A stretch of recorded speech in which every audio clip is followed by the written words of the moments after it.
Mkurugenzi, the year was 2019. Location, Kerala, South India. Outside the Ponamatam residence, kulikuwa na an array of activities. Polisi walikuwa wamejaa pale nje, villagers walikuwa wamecrowd pale, sababu ya one reason. The matriarch of the family, one Jolly Joseph, alikuwa anaokotwa na mapolisi. Turns out that Jolly Joseph had become the executioner of 6 of her family members. In case you're wondering where to get that heart-wrenching story, just ask yourself, kwani miudu? Ladies and gentlemen, this right here is the story of Joliama, aka Jolly Joseph, or as I'd like to call her, the Grim Reaper of Kerala. Twende kazi.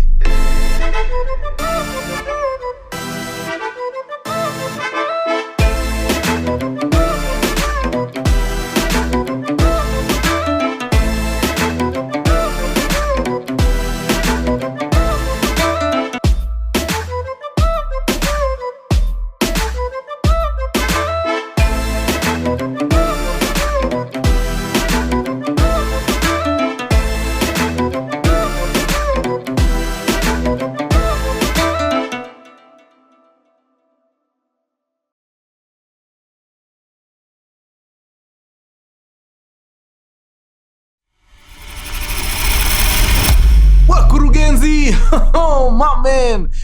Headline hitters na kama K, when you see Mkurugenzi in the building, you just know he's got the juice, man. Lakini kabla sijaingia kwa hii story moto sana ya leo, nataka kwanza ni shout out my super customers of the day. Na hii raundi, watu walijikakamua deadly, so nitawapiga shout out in batches, sababu ni wengi kidogo. Wacha tuanze Tekengori na Manu Langat. Wewe wapi makofi ya Manu Langat? Wewe kabisa. Vile vile tunamkumbuka Sheri Nyaboke. Wapi makofi ya Sheri? Alafu all the way from the United States of America tuko na one Patricia Mwangi. Wapi makofi ya Patricia Mwangi? Asanteni sana wadau, mumetuweka sana hii town. God bless you. Na anyone else mwenye aliingia kwa hiyo site akajishikia kitu, mazee, barikiwa sana. Mahali hiyo senti imetoka upatiwe maradufu. Yani uko tu sawa mtu yangu. Sasa wadau, hapo sawa. Now wangwana ndio hao, sisi moja kwa moja mpaka wapi? Mpaka pale India, Kerala, South India. Tumeanza vizuri sana na story ya mwanadada ambaye anaitwa Jolly Joseph. But huyu Jolly Joseph ni nani? Alitoka wapi? Now, Jolly Joseph alizaliwa mida ya 1972 in a small town some 300 kilometers from Kerala, mahali panaitwa Katapana. Pale Katapana, Jolly Joseph anazaliwa kwa familia ya wakulima. Baba yake Joseph alikuwa mkulima na mama pia alikuwa housewife pale, akisaidia pia na farm work hapa na pale. But huyu msichana wetu Jolly Joseph alikuwa ni badi kuruka. Soft life was her portion.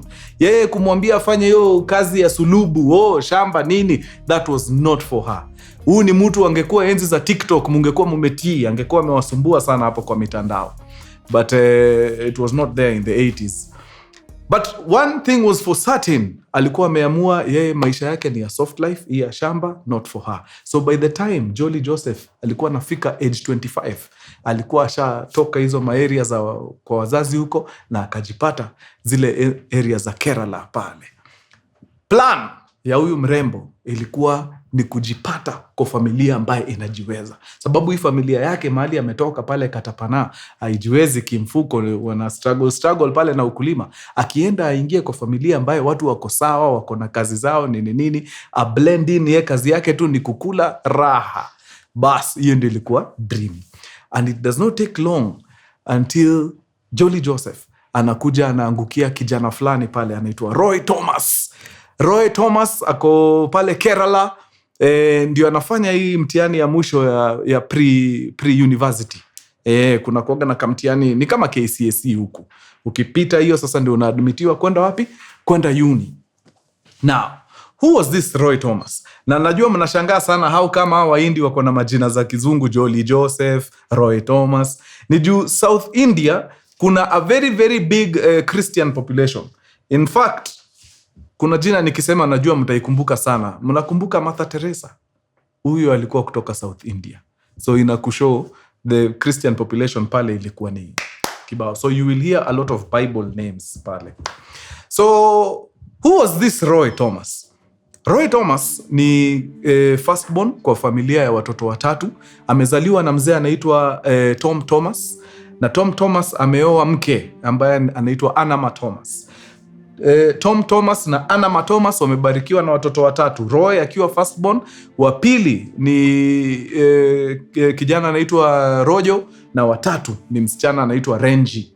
So Roy, Rojo na Renji ni siblings. Tom and Anna ndio wazazi pale. Now, it does not take long for Roy's family kudiscover kwamba huyu kijana wao Roy amemulika msichana fulani anaitwa Jolly. Kutoka wapi? Kutoka Katapana. But kuna mushkil kidogo. Mushkil inaingilia wapi? Wazazi wa Thomas, wa Roy, wako na mshike sana kuhusu huyu msichana ambaye sahi ameanza kuvizia mtoto wao. Na hii mshike inatokana na the simple reason ya kwamba hao watu wawili wako related. How are they related? Hapa nitawaomba mkeep up because I want to paint for you a family tree, okay? Now, nimesema Roy Thomas, huyu kijana ambaye sasa yeye na Jolly ni kama wameanza kukua an item, amezaliwa na wazazi wawili, Tom Thomas na Anna Thomas. Now, wachana na Tom Thomas, tubaki hapa kwa Anna ambaye ni bibi ya nani? Ya Tom. Anna Thomas akona kaka yake. Huyu kaka ya Anna anaitwa Matthew. Alright? Matthew ameoa nani? Ameoa mrembo anaitwa Anna kama huyu sister yake ambaye ni mama ya Roy. So kuna Matthew hapa na Anna hapa. Huyu Matthew ni kaka ya huyu Anna wa hii side. Alright? Now, Matthew na Anna, wachana Matthew. Huyu Anna akona kaka ambaye anaitwa nani? Joseph. Okay? Huyu Joseph ndio baba ya Jolly Joseph. Ndio kwa maana Jolly akona surname Joseph. So ukipaint hivyo utakuja kuthibitisha ya kwamba Jolly Joseph na Roy Thomas ni actually second cousins. Sindio? Yeah. So that was one of the reasons why huyu mzazi, especially the dad, Tom Thomas, alikuwa anaambia Roy, hai hapana, okay, wasichana hii India, kama kuna kitu India iko nayo ni population. Out of hao wote umeona tu uende kwa watu ambao tuko karibu kifamilia. Although it is not really frowned upon in India.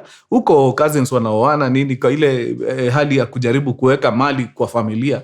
But kwa Christians ni kitu waga not so much. The Hindus waga wanai-practice freely. The Christians, unajua tulikuja tukaambiwa hii relationship za familia kidogo mushkil. So that's why the dad alikuwa ana mshike kidogo. But Anna Thomas ambaye ni mama ya Roy kidogo akakuja akalegeza roho kidogo. Sababu gani? Alipata ripoti ya kwamba huyu msichana wetu Jolly Thomas ni mtu amesoma, ako na mpaka master's degree. So akajiita meeting akajiambia, you know what? Mtu amesoma hii design ni mtu tunahitaji kwa hii familia. Sababu hizi ni brains zitatupeleka mbele kama kifamilia. So ikabidi asikize mzae amwambie, unajua nini? Kama mtoto amependa, wacha hii kitu ikue. After all, huyu msichana anakaa ni msichana ana akili zake, ako sawa, atakuja hapa na tutaendeleza familia pamoja. So because of that, mzee wa nyumba Tom Thomas akalegeza, akasema ni sawa. Kama mtoto wetu amependa na hapo ndio amemulika, haina mambo. Wacha afanye nini? Wacha alete binti. And before long, Roy Thomas na Jolly wa an item legally. Meaning walipiga bonge la harusi pale mnamo 1997. Alright? Now, after Roy na Jolly kufanya harusi yao ya kukata na shoka Even though hiyo siku kulinyesha vibaya sana, I don't know whether it was a sign, it rained cats and dogs. Joseph alikuja kuishi wapi? Hapa kwa kina Roy, the Ponamatam residence. Hapo ndio alikuja kuishi.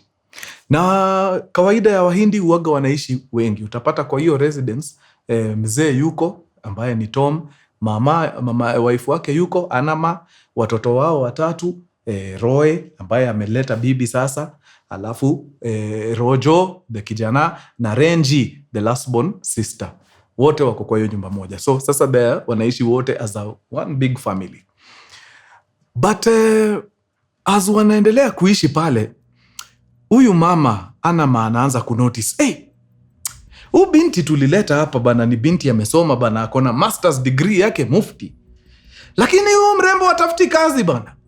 Yani tangu harusi 1997, miaka zimeendaenda sasa, ndio hii 1999 inaelekea, hata dalili ya kutoka kwa nyumba hakuna. What is not happening here? So akaanza kuinject. Every time anashinda akiita mrembo kando na mzee, Jolly unapangaje na maisha yako? Unataka kuniambia mzee amekusomesha hivyo vyote mpaka masters ukae tu kwa nyumba? Si hata utoke nje, tafuta vibarua hapa na pale, uko na papers, you have the brain, do something. Kila time Jolly anashinda akimwambia okay, nitajipanga, haina mambo, nipatie muda kidogo. But hii muda ni kama haikuwa inatosha. Alishinda tu hivyo kila time, hataki kutoka. It was really strange. Na ilisumbua huyu mama Anama sana. Alikuwa anashangaa kwa nini? Why? Huyu mtu na hii akili yote, mbona hataki kutoka kwa nyumba afanye kazi? 1999 roll scene. Pale 1999 Jolly anakuja na ripoti mpya. News. Anaambia familia, wadau, manze tumebarikiwa. Hivi vile mnaniona niko mjamzito. Nimepata ujauzito na very soon tutakuwa tunakaribisha firstborn wetu. Mama wa nyumba Anama akajiambia yenyewe, kama mimba ndio hiyo imekuja, wacha nisimpige pressure na historia ya kutafuta kazi. No, wacha atulie. Ile wakati atamaliza kulea, asikia ako sawa, bas anaweza fanya nini? Anaweza rudi atafute kazi. Na akaachana na hiyo story kabisa. Mtoto akazaliwa, Jolly Joseph na mume wake Roy wakalea mtoto vizuri, mwaka ya kwanza, mwaka ya pili, mwaka ya tatu. The third year was now 2002. So in 2002, Anama, ule mama wa familia, akajiambia hata kama ni kulea, miaka 3. Mtoto anatembea, huyu ako karibu kuingia shule huyu. Sasa tusaidiane tu majukumu tafadhali. Tafadhali. Mtoto ashakuwa mkubwa, toka nje, uko na makaratasi, tafuta hata wera. Enda tufanya job, hiyo ganji ukipata itatusaidia hapa kama familia. Kama mimi ni mama mzee hivi ajuza na bado ninapiga kazi. Sasa wewe utakosa kupiga kazi na wewe mtoto mdogo in your 20s. Why? Mbona hivi? So again, Jolly niliwaambia ni mtu wa soft life. Mambo ya slavery hapa nitambua. Afanye kazi for who? Hiyo no.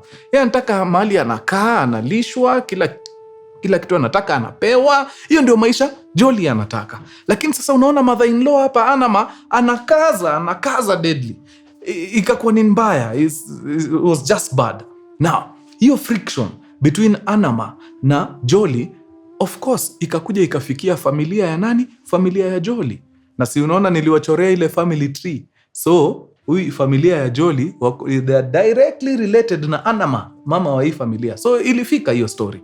Na baba ya Jolly, ambaye ni Joseph, akasema, you know what? Hapa kama kuna mshike kidogo, mimi kama baba yake, wacha nije kule, tukae chini, tujadiliane, ndio tuone vile tunaweza saidia watu wakue smooth hapa. Yani relationship ya watu ikue smooth.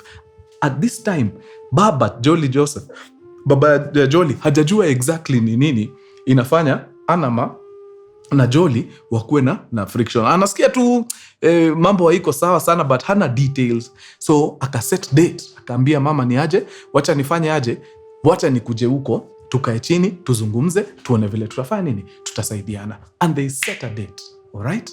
Now, after date kusetiwa, Jolly akaambiwa, baba yako amepata ripoti, anataka kukuja kututembelea, ndio tukae chini tuone ni wapi tunaweza saidia. Unajua pengine tunaweza kuwa tunalazimisha vitu na wewe maybe hata uko hapo. Wacha tu mzee akam, tukae chini tu discuss, tuone vile tunaweza saidiana, angalau tusonge mbele kama familia. Now, ladies and gentlemen, that right there was a problem. Why was it a problem? Because hizi makaratasi zote Jolly alionyeshana za degree, hata wachana degree, pre-degree pita, degree pita, masters vuruga, hizo karatasi zote non-existent, haziko. Hakuna masters ya mtu amefanya, nothing. Hata hiyo degree ya kwanza haiko. So kusikia baba yake anakuja kwa hii familia ati wakae chini wa discuss, that was a problem, because katika ile pilka ya discussion mzee ata pick up the fact that msichana ako na masters na hataki kazi, na mzee sababu anajua mtoto wake atashangaa, masters ametoa wapi? Masters huyu hata ile pre university hakupita, amefly aje mpaka amepata masters. So you see, that was a problem, and this problem needed to be solved. One afternoon, Anama, mama wa familia, ametoka matembezi, amekuja vizuri sana, hana problem. Pale nyumbani watu wako, different activities. Wenye wanapika, wenye wanafanya clean up. Mama akakuja vizuri na akaingia pale. Kuingia pale sababu ya uchovu ya kutembea, akaitisha nini? Glasi ya maji. Kuitisha glasi ya maji, msichana wetu Jolly akaenda akampatia glasi ya maji. Na mama akapiga maji yake safi na akaenda bedroom kujiwekelea. Barely 5 minutes later, anaitana. But anaita nani? Anaita last born girl, Renji. Akaita Renji akaenda kwa bedroom. Anapata mama ako vibaya. Yani ni kama damu imepanda juu, iko hapa kwa face yake yote ni reddish pink. Ana sweat kama sijui nini, alikuwa vibaya. So akaambia Renji mtoto wake, hey, mam, sioni kama mambo iko sawa, tafuta vile nitafanya nini, nitafikishwa hospitali. So Renji akapiga nduru pale hatari, akainform brothers wake wawili, Roy ambaye ni bwana ya Jolly na Rojo, Tekengori watafute namna vile mama atafanya nini, atatolewa pale akimbizwa hospitali. Wakang'ang'ana, wakapata namna, wakaweka mama hapo kwa gari haraka faster, wakamkimbiza hospitali. Kufika pale hospitali, madaktari wakang'ang'ana kadri ya uwezo wao, lakini unfortunately they were not able to resuscitate. And on that fine afternoon in 2002, Anama Thomas akaaga dunia. So there was confusion in the family, sababu wanashindwa, huyu mama hata alikuwa ametoka tu hata kutembea, ni mama hakuwa ameonyesha any signs of sickness, nini inaweza kuwa imehappen, mbona tuache tu suddenly hivi. Lakini seeing as there are, a Christian family, hawana mambo mingi, mambo ya postmortem nini kasemekana, what, shaina haja. In fact, at the time Anama alikuwa na pass, alikuwa huko way in her 50s. So akajiambia, what, 50s pia ni mtu amesukuma. I guess tu wakati wake ulikuwa umefanya nini? Wakati wake ulikuwa umefika. So wakaachana na hiyo story hapo na wakapanga mazishi pale, na after a short time Anama akaenda akazikwa na familia yake, wakarudi nyumbani kuendelea na maisha. Now, after Anama Thomas was buried, something shifted. Huyu mama akaanza kushughulika. By mama sasa namaanisha Jolly, huyu ameolewa hapa na Roy. Akachukua, yani sasa akastep into the shoes of the family matriarch. Sasa ndio alichukua usukani pale kwa familia, ni kupanga watu proper. Before mama died, alikuwa ameandika tu vitu kwa diary yake, na one of the things she had written ni some of her jewelry and what not alikuwa anataka ziende kwa her last born daughter Renji. Na Jolly akakuja akakutana na hizo vitu na akaita Renji kando, akamwambia Renji, sasa mama yako before dead aliandika hizi vitu na akasema hizi magold nini nikupatie, but nataka tu kukuambia peupe ya kwamba hiyo gold umepatiwa na mama yako is the only thing you are going to get from this family. Weka ukijua hivyo. Okay? Every other thing itatoka hapa ikienda wapi? Kwa my husband, who is your brother, Roy. So first of all, Renji anashangaa, why? Mbona umefeel need ya kuniambia hivyo? Number 2, Renji akaanza kudiscover attitude ya Jolly ili shift immediately after mama amededi. Hakuwa anataka mambo ya Renji, yani alikuwa anamtreat kama outcast. Na Renji alikuwa anashangaa sana, why is she like this? Ni nini? What has changed? Haya, Jolly akakuja akaita mkutano, akaambia watu kwa familia, nilikuwa nimeanza kuconsider hiyo mambo ya mam ya kutafuta kazi. Lakini sasa unaona huyo mama ametuacha, ameenda. Sasa I have no business leaving this house ati kutafuta makazi huko nje, na niko na responsibility kama mama wa hii nyumba kuchunga hii nyumba. So for that reason, I will not be looking for any sort of employment. Hiyo forget, sifanyi. Nitakuwa nakaa hapa na shughulikia nini? Na shughulikia nyumba. Kama kuna mtu ako na problem na hiyo, anaweza simama atoke akwende. Okay? Done. Na ikakuwa ndio hivyo. Nobody bothered with her. Kila mtu alimwacha afanye kile anataka. After all, ameolewa na firstborn, so technically yeye ndio matriarch sasa. But Jolly discovers something. Marehemu mama, Anama, alikuwa mwalimu by profession. Na by the virtue of the fact that she was a teacher, she was very, very respected in the village. Watu walikuwa wanamtii sana ule madhe. Na huyu Jolly akaanza kudiscover, kuna kaheshima sipatiwi hapa kama ya mam. Mam watu walikuwa wanamtambua mbaya. Lakini mimi, sababu mimi kazi yangu tu ni kukaa kwa nyumba kama Thamos, watu ni kama wanidhamini sana. So akaamua, you know what? Okay, hiyo decision nimemake, wacha niibadilishe. Akaita mkutano tena. Actually si mkutano, aliongea na one of the sons. One of her brothers-in-law. I think ni huyo wa mwisho. Akamwambia, actually he's the only brother-in-law, yeah. So alimuongelesha akamwambia, now nimekaa chini nikafikiria, nikaona wacha niingie kazi. And good news, nimepata kazi. As we speak, akamuonyesha ile tag watu wanapatiwagwa kazini. I am now one of the lecturers at NIT, which is the National Institute of Technology, iko Kerala, India. So of course hiyo news ikakama za surprise. Watu wanashindwa, what? Yani tu dakika 2 hii ushatafuta kazi na umepata kazi ya nguvu hivyo. Oh, thank God maze. Wewe stars zako zimealign. Hiyo iko sawa kabisa. Na ripoti ikasambaa kwa familia. Wadau, Jolly amepata wera. Wapi? NIT, ni lecturer mzima. Wow, thank God. Hapa sasa mambo itakuwa nywe. Sababu hata huu Roy mwenye amemuoa kidogo maisha inaanza kukua tricky kidogo, sababu pesa ikuji ile design alikuwa anataka. But now that bibi yake amepata wera, sasa si mambo itakuwa mzuka. Kaende sana. Na every day msichana wetu alikuwa anatoka nyumbani, anapiga luku yake safi, anavaa hiyo tag kwa shingo, chukua baiskeli yake ama tuk tekengori, anaenda job NIT. Jioni ikifika anarudi. Bas, na wakasukuma hivyo for quite some time. Alright? Now, even as history yote ya kazi inaendelea nini, bado ile beef yake na kadem ka familia Renji haijaisha, bado wanasumbuana. Renji akajiambia, you know what? Si must. By the way, si must. Kwani nimepigiliwa hapa, nimekorogewa simiti? Hapana. Wacha mimi niolewe, nitoke hapa. So Renji gets married. Na huyu mtu ambaye anaoa Renji anamtoa nje ya India. Anampeleka wapi? Colombo, which is the capital city of Sri Lanka. So Renji anaenda kuanza maisha Sri Lanka na mtu wake. So once in a while akipata muda alikuwa anakuja anatembea huku, anasalimia watu. Na pia watu hii side wakipata muda walikuwa wanafanya nini? Wanavuka boda wanaenda kumtembelea wapi? Sri Lanka. Amepiga nje for some time. It's been around 2 years plus tangu aolewe yaende.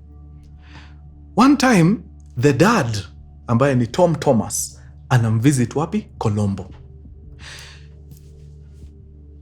Renji anaangalia baba yake. Something is definitely amiss. Mzee lose weight mbaya sana. Very unnatural.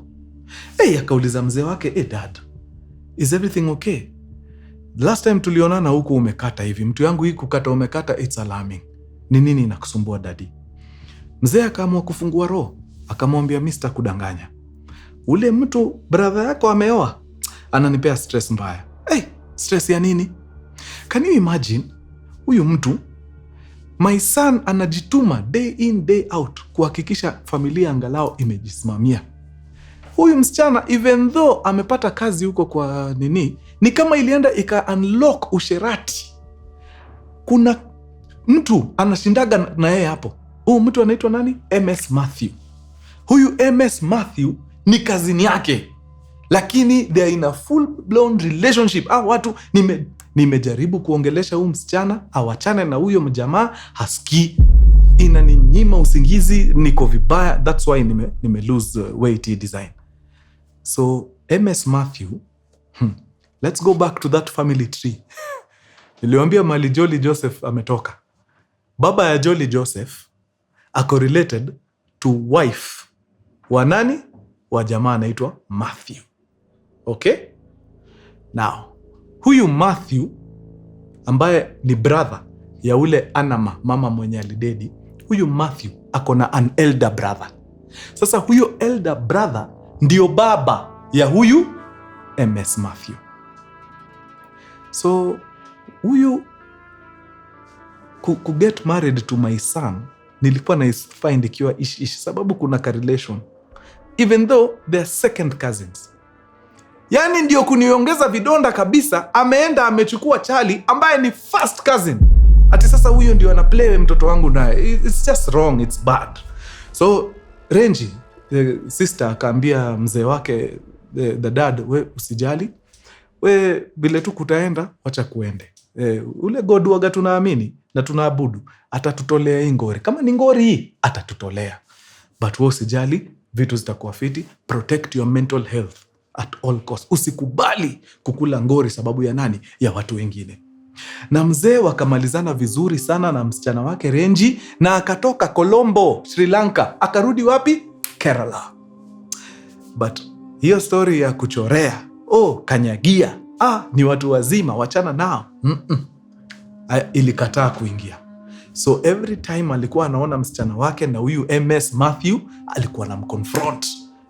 Anamwambia hapana, sitakubali mazee, unachezaje mtoto wangu na huyu? Is bad. Hisi kitu unafaa unafanya. Na nataka tu ujue, I am extremely disappointed with you.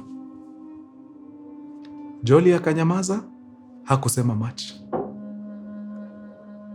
One afternoon in 2008, mzee wetu Tom ametoka shughuli zake safi, amekuja ametulia pale, amepata sapa yake fiti, na akatulia kingoja masaa za kwenda kulala. Right before he went to bed, alikuwa na meza hizi capsules za mushroom, sababu kuna vile zilikuwa zinamsaidia. Zinam-energize kidogo, sababu at this particular time age ilikuwa imeendaenda kidogo. So it was routine for him to, swallow at least a capsule or two every night before bed.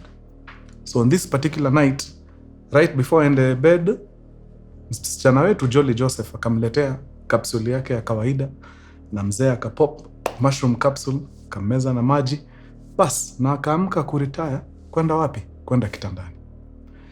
Wangwana hata hiyo safari ya kufika kwa bedroom sidani alifika. All of a sudden mwili ikaanza kukataa. Ni joto, fever, kupumua inaleta shida, oxygen haifiki kwa brain, blanda. Aka collapse pale chini. Kucollapse sababu Jolly alikuwa karibu, akatafuta namna ya vile kufikisha mzee wapi? Kwa hospitali. But between mzee kuwezekana na yeye kufikishwa hospitali, it took a bit of time. So by the time wanaingia pale hospitali, mzee was long gone. Alikuwa ameaga. So kukakuwa na maswali kidogo bana. Kwa nini inachukua muda sana kutoa mzee hapa kumpeleka hospitali yaangaliwe? Jolly akasema alijaribu kutafuta funguo ya tuktuk kuipata, na alitake time sana akitafuta. By the time anaipata, ilikuwa mzee ameendaenda sana. So that's why alifanya nini? Alichelewa kufika kule. Ikasemekana ni sawa, haidhuru. Mzee ameaga, bas sasa ni kumkimiza mochari na waanze mipango ya mazishi. Again, there was really no need for hii postmortem. Walisema mambo ya postmortem hiyo, alafu pia mzee alikuwa amezeeka. There was really no need for it. So again, they did not do a postmortem could determine the exact cause of death ya huyu mzee. So during hii period ya kupanga matanga, huyu sister yetu Renji mwenye aliolewa huko Sri Lanka amekaa sasa, sababu lazima wapange mazishi nini, but ana notice vitu.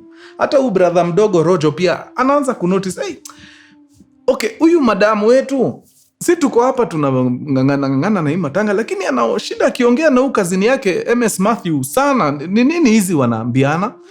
It's too much, man. Na unajua Renji already alikuwa shauoniwa na the father huyu ambaye ameaga, ya kwamba huyu madam Jolly akona maneno mingi sana na huyu MS Matthew. So it wasn't sitting well na Renji the girl at all.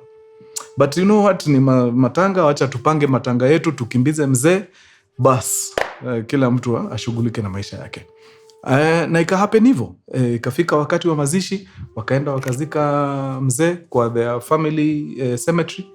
Huko familia uwaga wanazikwa the same place wote. So mahali mama aliwekelewa, mzee alikuja akaekelewa tu hapo kando. Na after the funeral, kila mtu akarudi wapi? Akarudi shughuli zake. Now, after mzee aende, Jolly na the husband Roy ikaanza kukua ni kama wanaanza kuvutana pia. Kwa nini wanavutana? Huyu Jolly anasema Roy ni kama hii mambo ya familia imeanza kumlemea. Ako na madeni kila mahali. Achungi familia kabisa vizuri sababu ya upungufu wa hela, upungufu wa fedha. He's struggling a lot.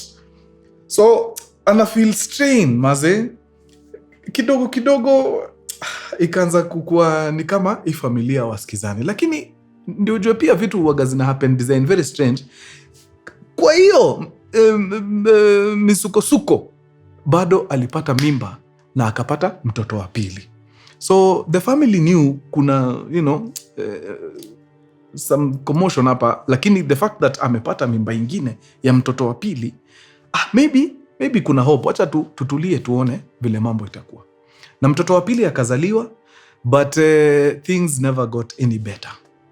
Ikakuwa tu kuna kusumbuana tu. Even though Roy, huyu mtoto wa hii familia, alikuwa anataka sana kujaribu kusimamisha hii ndoa yao isisambaratike. One time familia imekuja, wote wako in the house pale, sababu family walikuwa wanakujaga wanakutana. Wanaamua weekend moja wacha tuende tutulie hapo mtaa, tusalimie Roy na huyo wife wake huyo. Hata tuone tu wanaendeleaje huko kwa haoni ni nini. So one time wamekuja wametulia fiti, wako pale kwa meza. Roy anakuja na nini? Title deed. But sio riji, ni copy. Anakuja anaekelea copy kwa meza. Anaambia brother na sister yake, mzae after aende, title, hata ni will, si title, ni will. Will ndio hii aliwacha. Na nimecheki hapo kwa will, amesema mali yote iachiwe mimi kama firstborn son wa Ikeja. So of course, sister na brother, Rojo na Renji, wanachukua title, will, wanaipitia kucheki, kuconfirm kama ukweli hivyo ndio mzee alisema. Na ukweli kabisa imeandikwa hivyo, kila kitu ya familia iende kwa firstborn ambaye ni Roy. Then Roy akiaga, hizo vitu zote zinafazi transferiwe to the wife ambaye ni nani? Jolly. But as wanapitia hii kitu, the sister Renji ana notice kitu. Ana notice number 1, hakuna signatures at all kwa hii will. Number 2, kuna stamp inafaa ikuwe hapa, haiko. So akauliza brother yake Roy, nimecheki hapo imesemekana mali tukuachie wewe, ukidedi bibi achukue. But hii will nani ameandika ukweli? Na will ikiandikwa lazima ikuwe certified na mtu. Sioni signatures hapa. Kuna stamp inafaa ikuwe hapa, sioni. Hii will ni legit kweli? Jamaa akachukua will akaiangalia, akasema maybe kulikuwa na ka mix up kidogo, but wacha nitaishughulikia. Huyu sister Renji akageukia brother yake mdogo, brother yake Rojo, akamwambia, huyu Roy nashuku ashaingia kwa minyororo ya ujoli, na tusipokuwa careful tunaenda kupoteza hapa big time. So hiyo will ametuonyesha hapa, hakikisha uko nayo, usikubali waende nayo anywhere. Chukua hiyo will, enda uiweke. And that is what huyu brother mwingine alifanya. Rojo alienda akachukua hiyo will na akaenda akaiweka mahali na wakanyamaza. Now, hii kitu ya will ni kama imegonga nje. Of course Jolly asikii fiti, akaleta zile ngori zake za before. Wewe mambo yako staki, umeshindwa na sisi, it's too much. Na from there vitu zikaanza tu kuenda downhill from hapo. One time in 2011 mzee mzima ametoka shughuli zake. By mzee mzima namaanisha nani? Husband wake Roy. Husband wake Roy amekuja nyumbani vizuri. Kufika nyumbani akapata bibi Jolly alichukua watoto wawili wake akaenda akawalalisha mapema.